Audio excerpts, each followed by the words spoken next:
Cool. Here we are. All right. If everyone can see my screen, just let me know. Comment on the post. Let me know that you can see everything. Let me know that everything is coming across loud and clear, that you can hear me. Let's just make sure we're in here. Make sure everything is going well.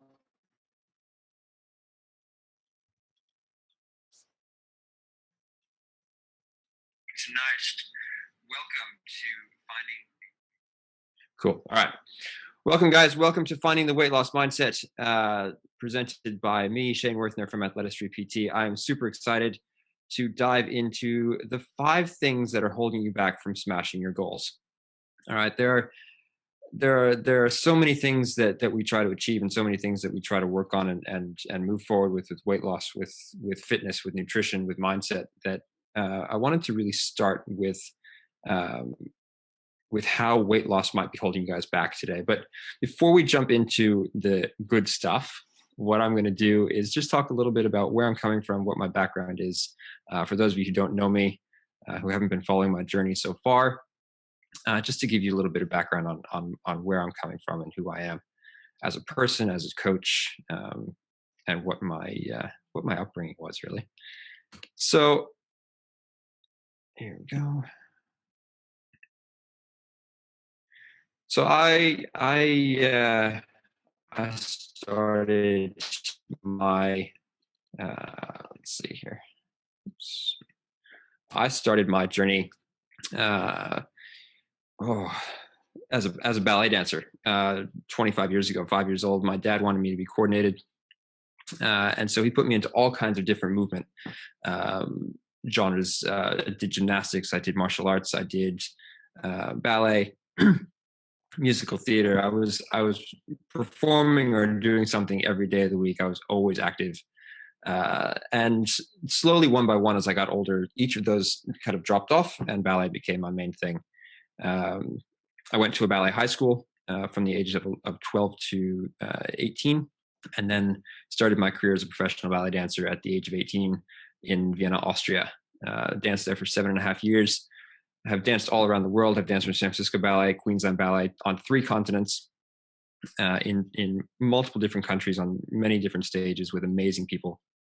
But as I'm sure most of you know, ballet can't last forever. We have to do something else eventually, because the body doesn't stay healthy enough to keep that up. So after about 12 years of dancing professionally, my knees decided they were done. They gave out, and I had to move into something else. And towards the end of my career, I had kind of discovered that mentoring and coaching and helping people was something I was passionate about, and I had to figure out a way that I could meld that passion with something that I could do to actually provide that coaching, provide that help to other people. And so, personal training was the next step for me, and I became a personal trainer certified in May of 2018. So I am fresh to the industry, but it's something that I'm very passionate about, and I've seen a lot of success. A lot of people have gotten fantastic results with me. I've changed a lot of lives, and even looking into some of these pictures here, we've got Anthony, one of my former clients, actually won $10,000 last year in the Snap International Challenge.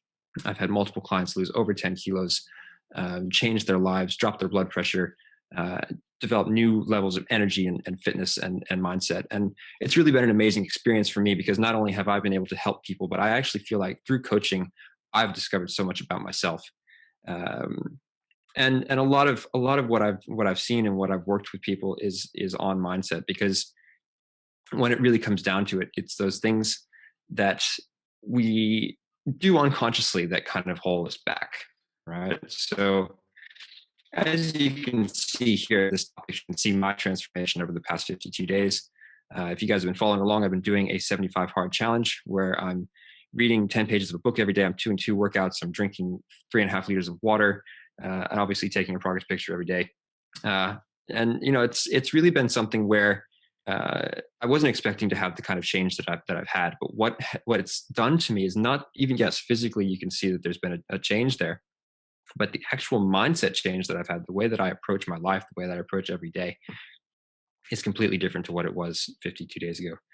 So without any further ado, what I'm going to do, we're going to jump into this now, guys. I'm sure you've heard enough of my story. Let's do this. Let's get into it. All right. Who's excited? Who's excited, guys? Drop some stuff in the chats. Let me know. Let me know what you're feeling, what you're thinking. Let me know what's going on for you guys. How excited are you? How excited are you? I want to hear it.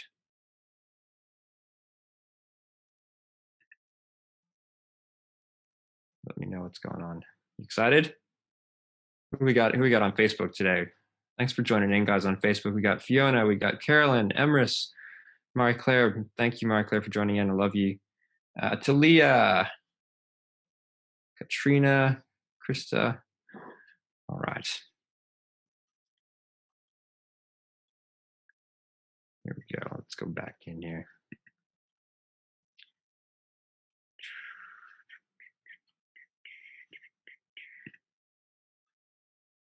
Okay, let's go here. All right, guys. Who's ready for this? Who's ready? Who's excited? Who's excited, guys? Excited? My mom's excited. All right, what we're going to cover in the next 45 minutes.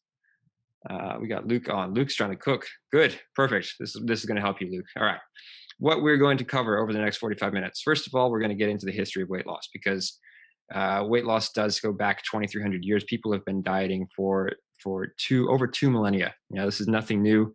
The mindset behind diet is nothing new. People have been doing this for a long time, and people are still struggling with it. So we're going to dive into a little bit of that. The next part of that is why you keep yo-yoing. So I'm sure if you have tried a diet, even if you have lost weight, if you have made a change in the past, you've probably found that you got to that weight that you wanted, and then you went back to where you were before you started, or even worse, were more unhealthy after that process. We're going to go into the five mindset aspects of what is happening, and why you might not be able to achieve weight loss, and why actually weight loss is probably not the right thing for you to be looking at. And then, of course, the reason you're all here is some free stuff. Who wants free stuff? Hands up, guys. Who wants free stuff? Who wants free stuff? I feel like people would like free stuff, but they're just not letting me know. No, I know there's a bit of a delay, so that's all right. Let's get into it, guys. Let's get into the history of weight loss. So here we are. History of weight loss. Dieting has been around for over 2,300 years. It started in Greece. There were a lot of, when we look back at where it came from, the word diastasia, meaning a sensible, moderate, and dutiful way of living. And originally it had no specific reference to food. So people back then, they thought, you know what, I have certain tasks that I need to follow, certain things that I need to do that will make my way of living good and honorable, and feeling like I can be successful. And they did it in such a way that they chose the aspects of their life that they needed to do. They made a decision about those aspects of life, and then they followed through with them to get certain results. Yeah.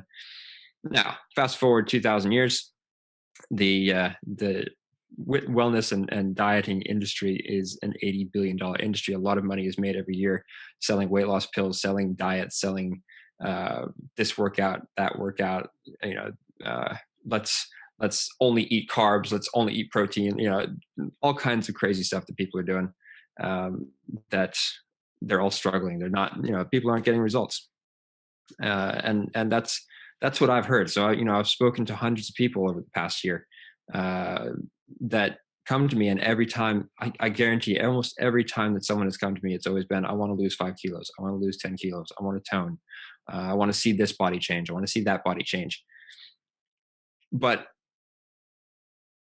probably with the exception of maybe a handful of people, the amount of people that have actually said to me, I want more energy, or I want more confidence in that first meeting, almost no one has said that to me. And that's really what we're going to dive into today, is where your mindset is around weight loss, and why looking at weight loss isn't what you should be doing. Yeah. All right, here we go. Why do you keep yo-yoing? You know, who? Let me know, guys. How many of you have yo-yoed in the past? Yeah, how many of you have seen tried a diet, taken on a diet, and haven't been successful with it, or have been successful with it, gotten down to your ideal weight, and even after getting there, have seen that you just went, you went back and you started eating the foods that weren't good for you, uh, or what we got Cindy, yeah, Amanda. So Amanda's one of my clients, and obviously, she's definitely there. She's been feeling that before. She's seen that in the past, things haven't been successful for her. So, trying to bring all that together. One of the main reasons why you yo-yo, you set your goal as weight loss, and as soon as you hit that goal, so what happens is you set this place in your mind, and you say, I know that I want to be 10 kilos lighter. I want to drop 5 kilos, whatever your weight loss goal is. And you start exercising and you start eating what you feel is healthy, generally in a restrictive sense. So you start to think, okay, well, I need to not eat that food, or I need to exercise 6 times a week and not take any rest days. And I need to make sure that I'm doing cardio for 45 minutes every day at high intensities. And you start doing all these things that your body actually doesn't like, and eventually, you see the results, because your calorie intake goes down, your calorie output goes up. You're doing everything that your body kind of requires in order to lose weight, but you've done it in such a way that your subconscious brain wasn't on track with it. And we'll get into that in a little bit. But what happens is you set that goal, you hit that goal, and you say, well, I'm good now. I lost my 10 kilos. I feel good. Now I can go back to what I was doing before. So I can start eating some cakes, and I can start eating some cookies. I don't have to exercise 3 times a week because I feel good. I look good, right? Essentially what's happened is the decision to make that change hasn't been strong enough. Okay. So what's happened is you said, I'm going to get to 10 kilos. I'm going to lose those 10 kilos. And when I get there, life's going to be good. And the subconscious is saying, okay, well, I'll do it until then. But once I'm there, I'm not going to do it anymore. We're going back to what we were doing, because the habits that you've built up until that point are so strong that it's not going to let you keep going with that intensity, with that restriction on your body. All right. The other possibility here, and this happens a lot, is that weight loss isn't actually your goal.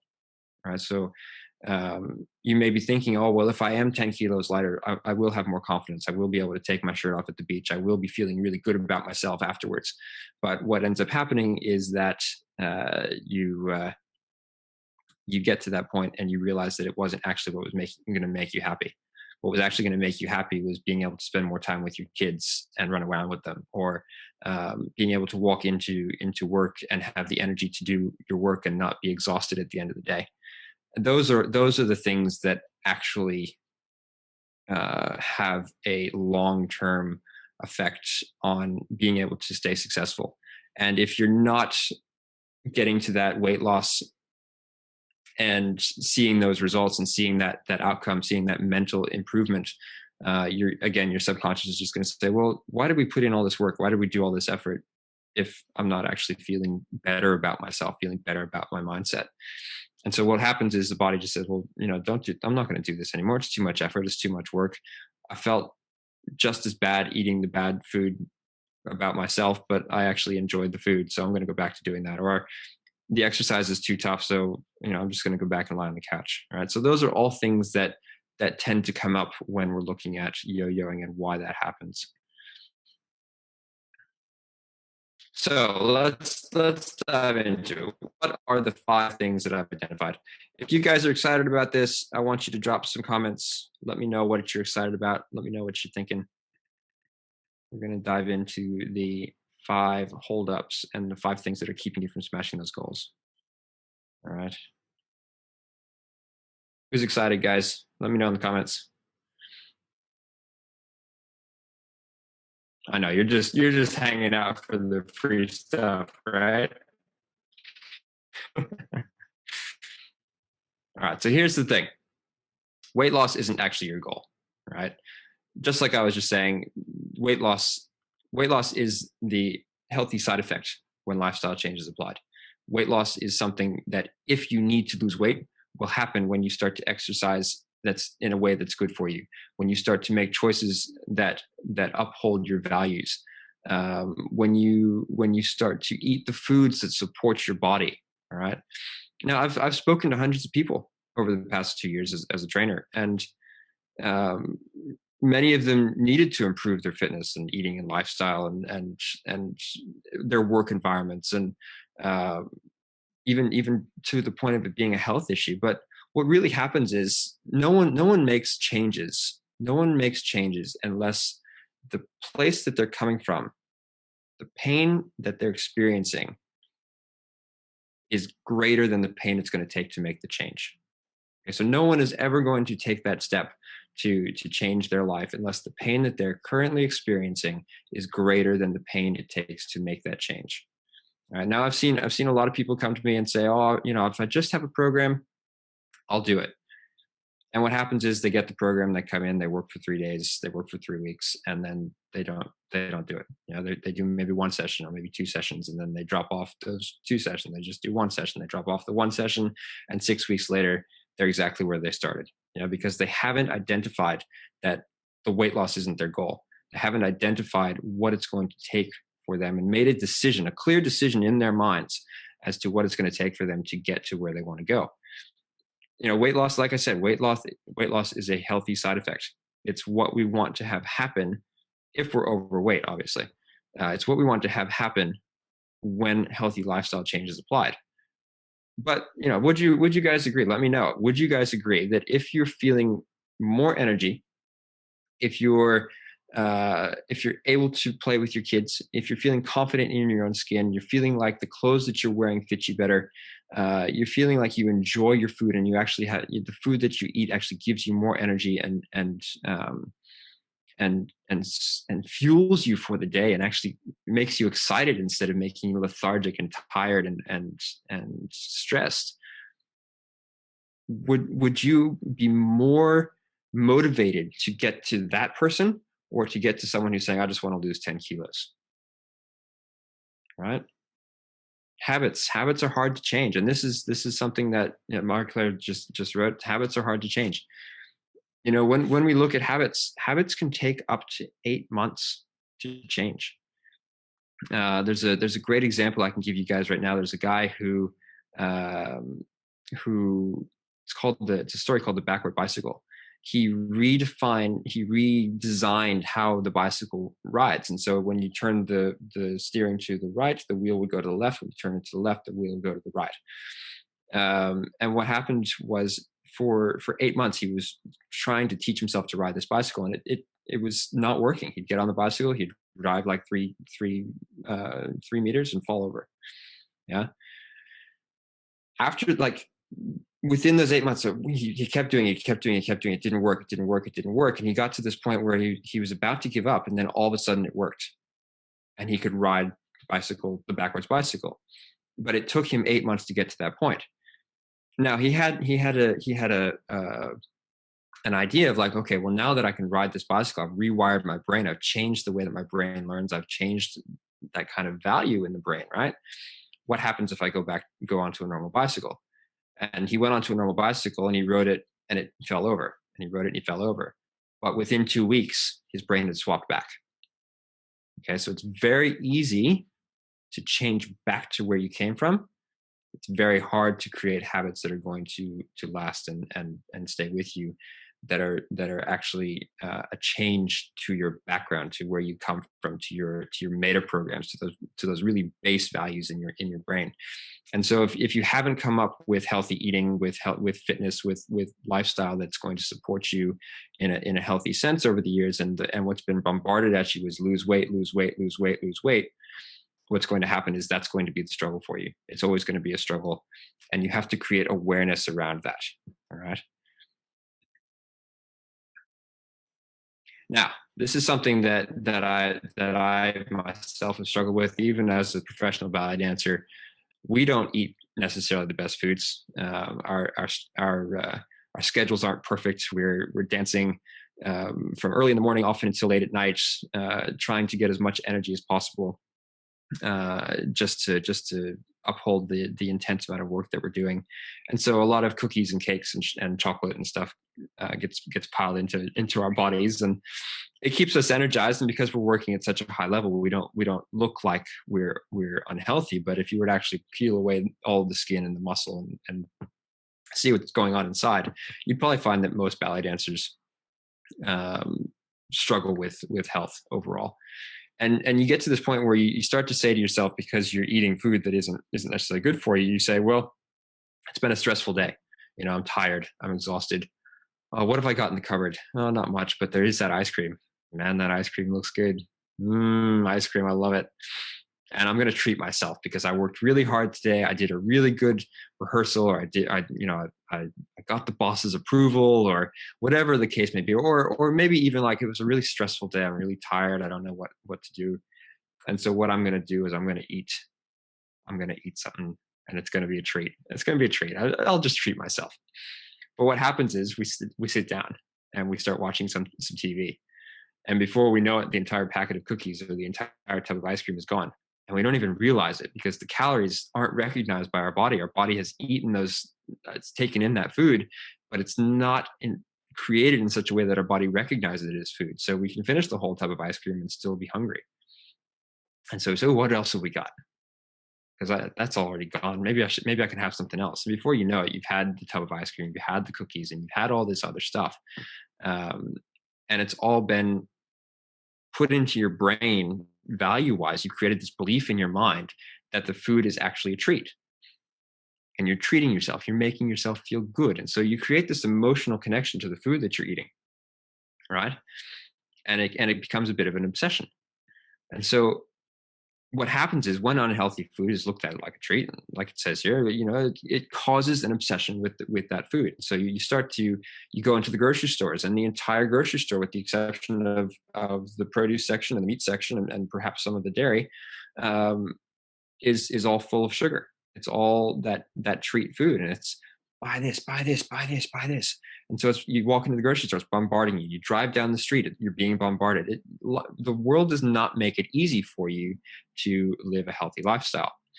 And because of that, because we're constantly being subconsciously bombarded with eat that food. It's like Alice in Wonderland. She's going through Wonderland. It's like, drink me, eat me.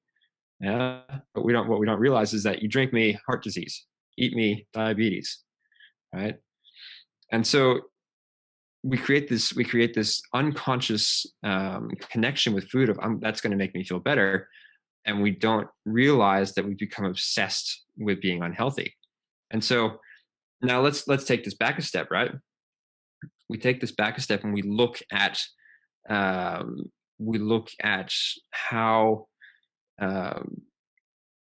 we approach our goals. And consciously we're saying, I want to lose 10 kilos. Subconsciously we're saying, but I have an obsession with sweets, and I have an obsession with unhealthy foods. I have an obsession with that bliss food that just has that perfect combination of fats and sugars that's actually going to make me more lethargic, less energetic, not wanting to work, and depressed, right? It's because we're not aware of it, right? That awareness is missing. Okay. So this brings me to probably one of the most powerful things when it comes to weight loss. All right. And that's the conscious versus the subconscious. So when we look at anything, when we look at any goal that we're trying to achieve, there's two parts to making it work, right? There's the will, and then there's the power. There's the conscious brain, and then there's the subconscious brain. Now, your conscious brain, it knows what it wants. It's like, you know what? I'm going to lose 10 kilos. I'm going to exercise 6 days a week. I'm going to be fit. I'm going to have abs. I'm going to be energetic. I'm going to get that promotion. It knows what it wants. And the subconscious brain is saying, ah! Right? Subconscious brain doesn't know what it wants, except that it knows it wants to be safe, and it wants to be comfortable, and it doesn't want to change. Yes? So you've got this battle going on, right? And what's going to happen is the subconscious brain is always going to win, because that's the one that's always running. Conscious brain isn't always running. So you go to sleep, your conscious brain isn't going. Your subconscious brain is saying, sugar, or I'm going to sleep in the morning. And your conscious brain is saying, no, but we need to work out. And it's in my schedule. Look, I've put it there. And the subconscious brain is saying, I don't care. Bed is comfortable. That's why it's so hard to turn off the alarm in the morning. It's why it's so hard to say no to that third bowl of ice cream or that chocolate bar, right? So if the two aren't aligned, you're always going to struggle to make a change. It's always going to be difficult to get to that point of change and growth in the direction you want to go. And there is a way to do it, and what that looks like takes time. All right, so you're not going to be able to just come in and say, you know what, I'm going to lose 10 kilos. Most people anyway. Some people are that driven and they're that aligned with their values that they come in, they say, I'm going to lose 10 kilos, and they can do it, and they can follow through with it, and it becomes their lifestyle, and they never look back. That's like the 0.001% of the population that can actually do that, right? It takes a lot of time to get that ability. It takes a lot of time to grow into that aspect. But not everybody's able to do that. What do we got on what are people saying here? That's a good one. So one of the guys on Facebook just said, Luke, I make sure I have to get out of bed in order to turn off the alarm. So yeah, putting that alarm across the room can definitely help. That being said, if you have kids and the kids are still coming into your bed at night, putting it across the room could maybe wake them up. You know, there's always a question. That being said, you know, finding something that's going to force you into that, if you need that extra push, is going to help. But essentially, what it really comes down to, I think this is the next slide. Let's have a look. Yeah, let's go into this. What it really comes down to is that consciously we start to expect instant results, right? Because in order to appease our subconscious and say, well, I need to feel good, I need to get to where I want to go, I need to see that change and that weight loss, what ends up happening is our brain says, well, if it doesn't happen soon, then we're going to go back to what we're doing to be comfortable, because I want to be comfortable. I don't want to change. I don't want to put too much into this because it might work, it might not work. I might fail. I might not get to that point, right? And so consciously we start to say, okay, well, if we're going to get there, then we better do it quickly because we have to appease our subconscious. Yeah. So the brain makes choices in 30-second windows, right? And every choice that we make, and I call these the 30-second choices, right? So when you make a choice and you've got these options, right? Okay, so let's say the option is going to the gym or going and sitting on the couch and watching Netflix. Consciously, you're saying to yourself, you know what? I know that if I go to the gym right now, I'm going to feel good afterwards. It's going to be tough. I have to get changed. Oh, I've got to get my gym bag. Oh, I forgot my shoes. Oh, you know what?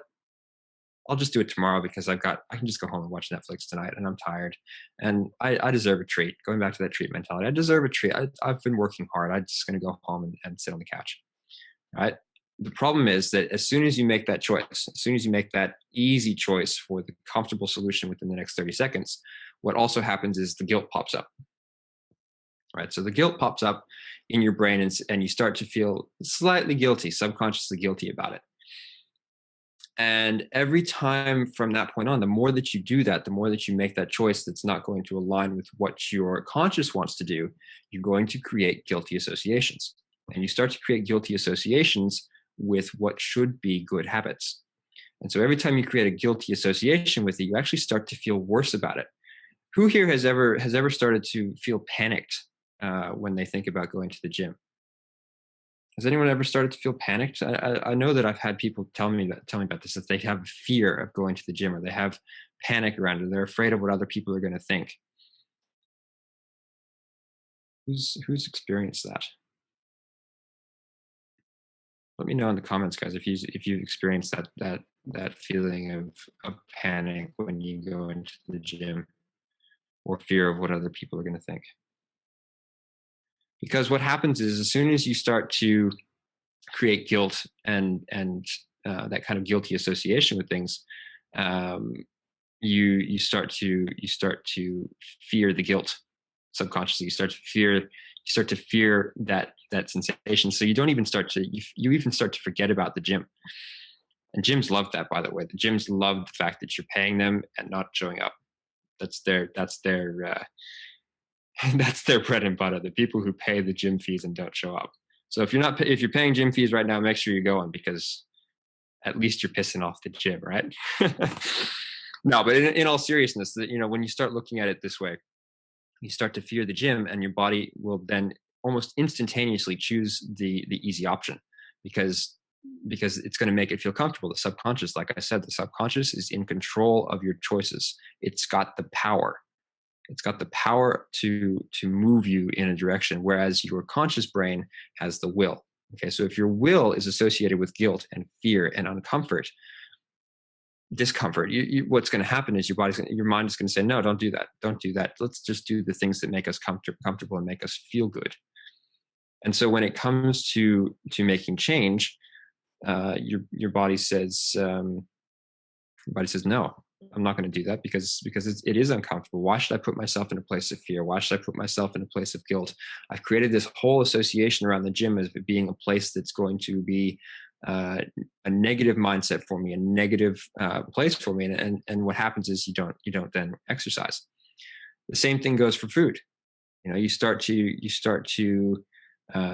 go into a grocery store, for example, and you know that you should be picking up fresh produce and meats that you can go home and cook, but you're tired. And so instead of doing that, you go into the frozen section, you pick up some frozen food, you go home, you put it in the microwave.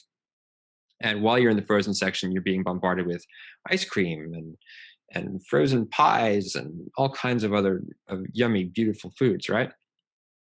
And so what happens is you say, oh, I'll just get some of that, and I'll get some of that, and I'll take that home too. And you go home, and by the time you get home, you're exhausted. You pop it in the microwave, you eat some ice cream, you fall asleep in front of Netflix, and you wake up on the couch and you're exhausted and you don't know how you got there, basically, right? Now, what you've done by going in and getting the easy solution, again, is you've created a discomfort or a fear around cooking. And so changing your food becomes complicated, because instead of it being something where you're preparing and you're planning and you're measuring out your meals, you're saying, oh, that's too hard. That's too difficult. I feel guilty about that now. I have a fear of cooking because it's not easy to do, and it takes more energy, and I'm not going to be able to treat myself. Right? So all of those associations with good food are actually holding you back from the weight loss you desire. Right? All of that being said, comfortable choices. Right? Comfortable choices will not get you the results you want. Uncomfortable choices often lead to glorious results.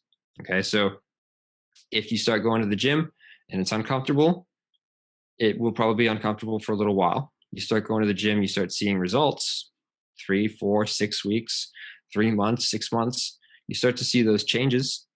I go back to the photo of myself, or look on my profile and see the changes that I've made in 50 days. You start seeing those changes, and Cindy just said too many mirrors. You start seeing in the mirror the body that you want. You're going to start creating positive associations with it, right? You start going to the grocery store, and you try one day. You just say, you know what? No, I'm going to buy some food. I'm going to prep it. You prep it, and all week you come home and you've got fresh meals to eat because you prepped your entire week. You put it into the fridge. You come home at night, and it's like, I don't have to go to the store and buy frozen food because I've already got the food in my fridge. I've already got that healthy food that I can put in the microwave and eat, and it's going to be healthy, and I know I'm going to feel good about it. I know it's going to taste good, and I'm excited to eat it. Yes, right? And you start to create positive associations, but it takes a bit of time, and the initial push is going to be uncomfortable.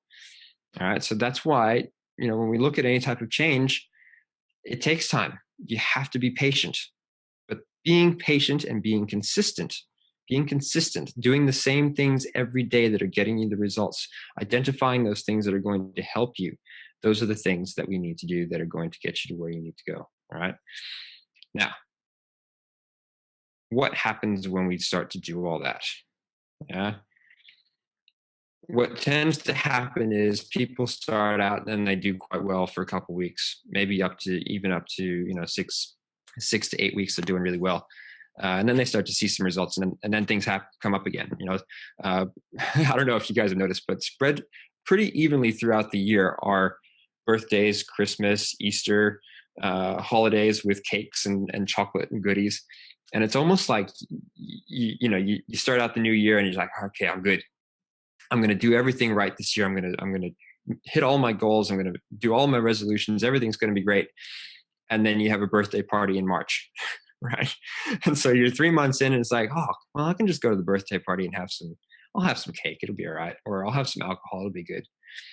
And then the next day you're tired after the party, and you go to the grocery store and you pick up the frozen food, and then the next day you're not feeling energetic because you've eaten food that isn't helpful for your body, and so you're like, oh, do I need to go to the gym today? No, I won't go to the gym.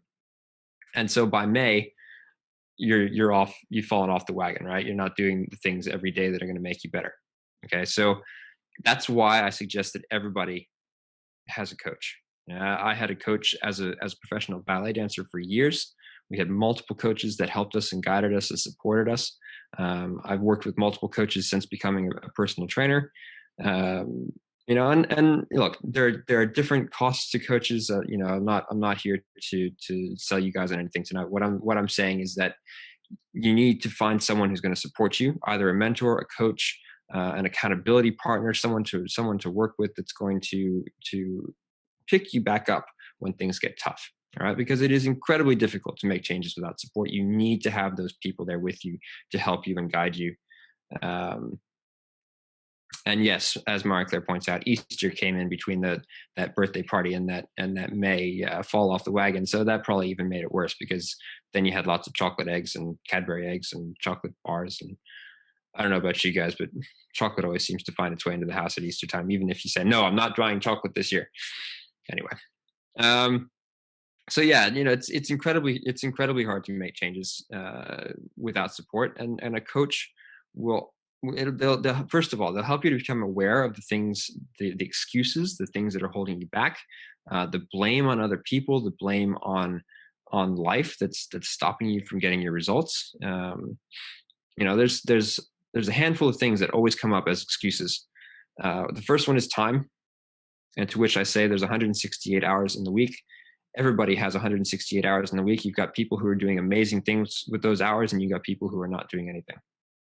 So the choice is yours. The decision is yours. The responsibility is yours. And as tough as that sounds, and as harsh as that sounds, at the end of the day, you decide your fate. No one else is coming up and saying, oh, you can't go to the gym. It's your choice. At the end of the day, it is always your choice to get in the car, put on your gym clothes, and go. It's always your choice what food goes into your mouth. Unless someone is holding a gun to your head and saying, eat this, it is your choice. And a coach will help you to identify what you need to do in order to get the results you want. They'll help you to stay accountable to yourself. They will help you to figure out exactly what you're doing at the moment that's holding you back. They will stop you from making excuses, and they will get you the results with the work that you put in. A coach will say, do this. You will say, okay, and you'll do it. Or you won't. But in that case, you probably either don't have a good coach, or you've not gotten to that point where the decision is strong enough and the why is strong enough for you to get the results at all anyway. All right. So what's the solution, guys? What do we do? Well, how do we solve this problem? How do we solve this problem of focusing on weight loss, focusing on the choices that aren't going to get us the results? How do we solve this problem of creating awareness?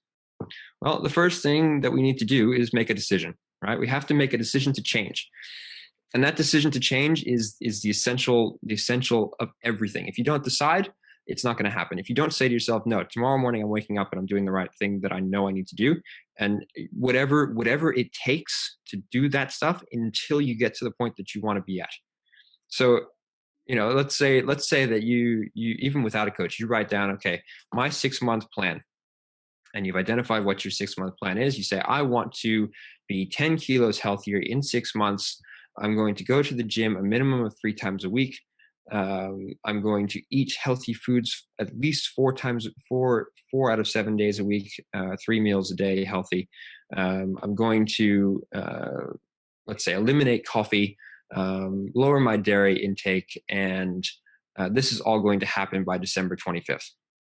Right? So you've created a very clear plan as to what you're going to do, and you've identified why you want to do it. And it can't be something like, I want to feel good, or I want to be healthy. It needs to be really, really specific. Like, I want to have more energy so that I can spend time with my my daughter and take her to the park every day, and so that when she's in her 20s, I can still come to her wedding because I've survived long enough without heart disease or diabetes, because I've made the choices today that are going to set me up for the rest of my life.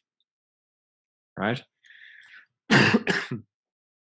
This is what it takes. This, setting up, oh, I want to feel good, I want to have energy. That's not deep enough, guys. That's not going to get you where you want to go. You have to make the decision. You have to make it very specific, and you have to push yourself in that direction to get there. And you have to say to yourself every morning, I want to do this by this date because I want to be able to go to my daughter's wedding, run around with her every day, see her walk down the aisle, and provide for her as well. And you write that down every day. You write that down. You write that down. You write that down. You write that down, and you identify the tasks that you need to do in order to make that happen, whatever they are. Whatever those 5 tasks are, whether they're do better at work by doing X amount of things, whether it's drink 3 liters of water a day, whether it's go to the gym today, whether it's go for a walk, whether, it could be anything, but you need to identify what the things are that are going to get you to that result. Now, if you're struggling with that, speak with someone who can guide you or who has done it before. So if you know someone who's been on a weight loss journey, if you know someone who's changed their life, changed their lifestyle, put themselves in a position that's been a struggle and gotten to a goal that they set out to achieve, that they've achieved that goal, reach out to them. They're going to help you. They're going to support you because they're going to identify that you're trying to make those changes, and they want to do that. Even better, find someone who has expertise in exercise, nutrition, and mindset, because these things are not easy. We're constantly being bombarded subconsciously with images of health, but then we're constantly being bombarded with images of food and laziness, and watch this and watch that, and consume countless hours of media while not moving. The sedentary lifestyle is being bombarded on one end, and the exercise and be healthy mindset is being bombarded on the other. Consciously we're aware of the healthiness. Subconsciously we're just constantly being bombarded with that negative mindset of just have a treat, just sit on the couch, just watch Netflix. And look, I love Netflix too. I watch Netflix as well, but I've also created a process for myself to stay healthy and fit. All right. Now, once you've identified what that why is, what those goals are, why you want to achieve it, how powerful that message is to yourself, that's when you're going to put yourself into that position of creating awareness around what you're doing. So you need to track everything. You have to track what food you're eating. You have to track how often you're drinking water. You have to track how often you're going to the gym. You have to track what exercises you're doing in the gym. You have to track what weights you're using. You have to track how often you're running. And the reason I say this is not to bombard you with lots and lots of tasks, but the reason why you're tracking it is so that 6 weeks down the road, when maybe not all the results you expected have come, but you've been consistent, you can look back at what you did the 6 weeks before. So, when I started this challenge, right, I couldn't run. I couldn't run for more than maybe 5 to 10 minutes at a time. And within 5 weeks, I was running for 30 minutes consistently. I was running a sub 30-minute 5-kilometer run, which is huge. This is the first time in my life I've ever been able to run a sub 30-minute 5-kilometer run. And I was a professional ballet dancer. Yeah. So I tracked it. I tracked every day. I tracked what I was doing. I found a way to keep myself accountable, to keep myself consistent. And I can look back on the past 50 days and say, wow, look at the changes, right? So that's why you track. You're not tracking because it's boring. You're not tracking because you have to do, certain things. Cindy, great to have you on here. I'm glad that you came. We will catch up soon. It's something that you have to figure out. You have to figure out what your patterns are. You have to figure out what your tasks are. You have to figure out what those things are in order to get you to that goal, and you have to track all of them. Here's a little tip for you, a little trick that I give to my paying clients. what you can do is write down a list, 5 things every day, the 5 most critical tasks that you need to use. And what you're going to do is tick them off every time you do one. By the time you've ticked off all 5 of them, you write a big W at the top of the page. You've won that day. Yeah, you do that 4 out of 7 days a week. You've won the week. You do that 3 out of 4 weeks in a month. You've won the month. You do that 7 out of 12 months in the year. You've done pretty damn well. You've probably done better than most people in the world. Okay, so little tip for you: give it a try, see if it works for you. I've had good feedback from a lot of people who have tried it in the past. All right. Hope everyone has enjoyed that so far. I've got one more thing for you. Well, actually, 3 more things for you. Hope that you guys have enjoyed it so far. Have you enjoyed it? Who's excited? Should I give you the one more thing? Let me know. Let me know in the comments, guys. Let me know what you think. Let me know what you think. Should I go one more thing?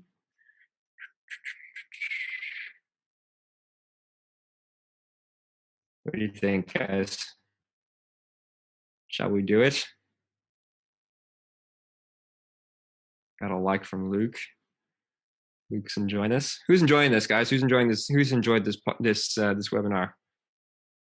Yeah. Have you enjoyed it so far? One more thing. One more thing. All right, Markley. Here we go. Here we go. One more thing. Got some free stuff.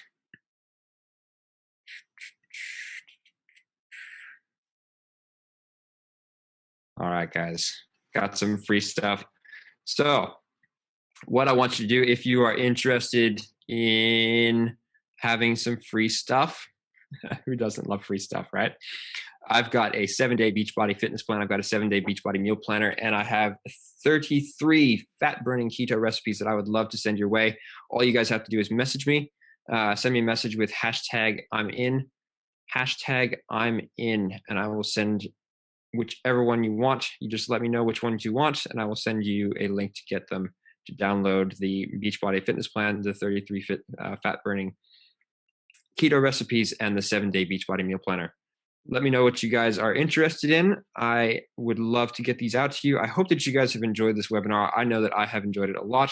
I know it's been a lot of information. What I will do as well, for those who want it, I will send out a recording so that you can go back and watch it, see if there's anything that you missed, see if you can learn anything more. Also, coming in 2 weeks, my next webinar is coming up, the Great 8. Yeah, these are the secrets that the fitness magazines won't tell you about how to actually achieve the body you desire. All right, so what we're going to do, I'm going to jump into some of the exercises that are super important for your body, and I'm also going to talk about why the fitness industry hasn't been telling you about these exercises, why they're trying to make things overcomplicated, and how using the exercises properly and following a proper plan can actually get you where you want to go. I'm super excited about it. I hope you guys are too. I know it's going to be an exciting webinar, and that's coming in 2 weeks. So Thursday in 2 weeks. I'm not sure what the date is, but I will be posting an event soon. What I need you guys to do is just jump onto that event once I've posted it and register so that I can get all of you a recording afterwards. I can't send out the recordings unless you guys register. I will be dropping the link to the event on this post once I get off of here, probably either tonight or tomorrow. Once I get that all set up, the link to the new webinar coming in 2 weeks will be up there. And you guys can jump on and check it out. Hopefully you guys have enjoyed this. I know that I have enjoyed it. I've had a lot of fun talking about mindset. I love this stuff. And I will see you all soon. Have an awesome day, guys. Awesome night wherever you are. And let's get this done.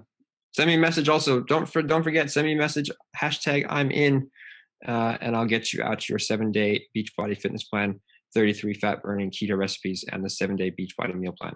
All right, guys, this has been Shane Werther from Athletistry PT. I hope you guys have enjoyed this, and I will see you all soon. Have an awesome, awesome evening.